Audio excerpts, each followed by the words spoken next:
The speech. So అలానే first time మాట్లాడే వాళ్ళకి మైక్ ముందుకు వెళ్ళగానే కాళ్ళు చేతులు వణికిపోతూ ఉంటాయి. సో వాళ్ళు ఏం చేయాలంటారు? వాళ్ళకి ఒక మంచి ఇది చాలా కామన్ అండి, కాళ్ళు చేతులు. ఇప్పటికి కూడా నేను స్పీచ్ ఇవ్వబోయే ముందు పోడియం కావాలంటాను. చేతులు ఎక్కడ పెట్టుకోవాలో నాకు ఇప్పటికీ అది నా వీక్నెస్. ఇలా ఉంటే బాగా మాట్లాడగలండి. లేదంటే ఫస్ట్ బిగినర్స్ ఎప్పుడైనా సరే జేబుల్లో చేతులు పెట్టుకుని మాట్లాడటం బెటర్. కొంచెం అలవాటైన తర్వాత చేతులు ఎక్కడ పెట్టుకున్నాను. ప్లస్ ఇలా పెట్టుకోవడం కూడా ఒక ఇదన్నాడు. స్మైల్ హెల్ప్స్ అండి ఫస్ట్. ఆ కాళ్ళు వణకుండా చేతులు వణకుండా స్మైల్ ఉంటుంది అనమాట. Have a podium or have a table or put your hands in the pockets, then you slowly open them and act. కొంతమంది ఉంటారు గురూజీ, అసలు వాళ్ళు స్టేజ్ ఎక్కి మాట్లాడుతూ ఉంటే అసలు వినాలి అనేటువంటి ఆ ఫీలింగ్ అనేది వస్తుంది. సో ఆ స్కిల్ని ఎలా డెవలప్ చేసుకోవాలి? First impression is the best impression. మీరు లవ్ మ్యారేజే కదా, first impression is the best impression అంటారు కదా. ఈ ఆడియన్స్కి ఎలాంటి ఫీలింగ్ ఉండాలంటే వీడు మనకి న్యాయం చేస్తాడు, వీఆర్ ఇన్వెస్టింగ్ అవర్ టైం అతని మీద ఇన్వెస్ట్ చేస్తున్నందుకు. అందుకని ఎప్పుడైనా సరే నవ్వుతూ ఒక జోక్ వేయాలండి. ప్రతి మగవాడి విజయం వెనక ఒక స్త్రీ ఉంటుంది, ఆ స్త్రీ వెనకాల అతని భార్య ఉంటుంది. మీరు నవ్వినట్టు నవ్వుతారు. ఫస్ట్ ఆడియన్స్కి ఒక కామెడీ ఒక జోక్ వేసినట్టు మొదలుపెట్టాలన్నమాట. చాలామంది చేసే తప్పు ఏంటంటే, ఇవాళ నాకు మూడ్ సరిగ్గా లేదు, లేకపోతే ఇవాళ ఇంట్లో గొడవ జరిగింది, లేకపోతే సారీ నా ఆరోగ్యం బాగాలేదు, ఇట్లా మొదలు. ఎప్పుడైనా don't start any speech with apology. క్షమాపణ అడుగుతూ స్పీచ్ స్టార్ట్ చేయకూడదు. నీ బాధలు వాళ్ళకి అనవసరం.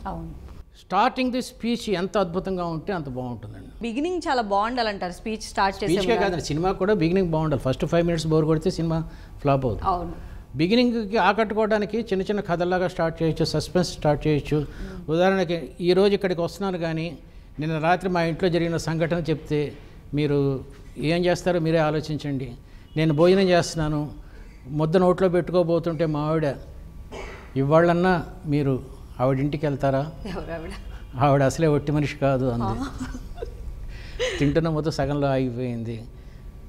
చూశాను ఆవిడ వైపు, ఎన్నాళ్ళైంది ఆవిడింటికి వెళ్ళి, అలా వదిలేయడం తప్పు కదా అంది. ఆడియన్స్ అందరూ ఇన్వాల్వ్ అయిపోతున్నారండి, పెన్ డ్రాప్ సైలెన్స్ అయిపోతుంది. ఎవరావిడే వెళ్ళేటప్పుడు ఒక చీర తీసుకెళ్ళండి. నేను చెప్తున్నాను కదా, ఆవిడ మీలాట ఆవిడే అయి ఉంటుంది. అంత కోఆపరేట్ చేస్తున్నాడు, అంత మంచి మనిషి అయి ఉంటుంది. ఒక చీర తీసుకెళ్ళండి, రాత్రి కూడా అక్కడే ఉండండి, పొద్దున అక్కడ స్నానం చేసి రండి. ఆవిడ సంతోషిస్తుంది చాలా. అలా చెప్పిన తర్వాత అప్పుడు చెప్పాలి, ఆవిడ నా మదర్ని 1 year నుంచి నేను వెళ్ళటం లేదు, లేకపోతే 6 months నుంచి వెళ్ళటం లేదని చెప్పి అత్తగారి మీద ప్రేమతో నా తల్లి చెప్పింది. ఇలాంటి ప్రేమ ప్రపంచంలో మీ అందరికీ ఉండాలి అన్నాం అనుకోండి, జనం అంతా చప్పట్లు కొట్టేస్తారు. This is how you have to start a speech. కొంతమంది గురూజీ అసలు స్టార్ట్ చేయగానే ఫస్ట్ 5 minutesకే మనకు అర్థమైపోతుంది, అబ్బా బోరింగ్గా ఉంది అని అందరు ఇలా కుర్చీలకి ఇలా పడిపోతూ ఉంటారు. చాలా మంచి పాయింట్. దీన్ని హితం ప్రియం అంటారండి. హితం అంటే మంచి, ప్రియం అంటే నవ్వించేది. మొత్తం అంతా ప్రియం చెప్పామనుకోండి, జనానికి ఇందుక ఇతను పిలిచింది, ఏ కోట శ్రీనివాసరావు బ్రహ్మానందాన్ని పిలిస్తే ఇంకా అద్భుతంగా ప్రియం చెప్పి ఉంటాడు. మొత్తం అంతా హితం చెప్పారు, మీరు పొద్దున్నే లేవాలి, చదువుకోవాలి, బోర్ కొడుతుంది. సో హితము ప్రియము ఏ రేషియోలో ఉండాలి అనేది పబ్లిక్ స్పీకింగ్లో చాలా ముఖ్యమండి.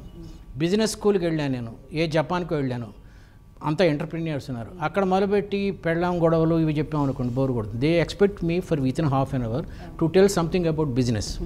అలాగే కిండర్గార్టెన్ స్కూల్స్కి చెప్పాను అనుకోండి, అక్కడికి వెళ్ళినప్పుడు నేను హితం ఎక్కువ చెప్పకూడదండి, ఎక్కువ జోకులు వేసి నవ్వించేవి చెప్పాలి. నీ ఆడియన్స్ మీద ఆధారపడి ఉంటుంది ఏ రేషియోలో నువ్వు ప్రియము హితము కలపాలి అని చెప్పి.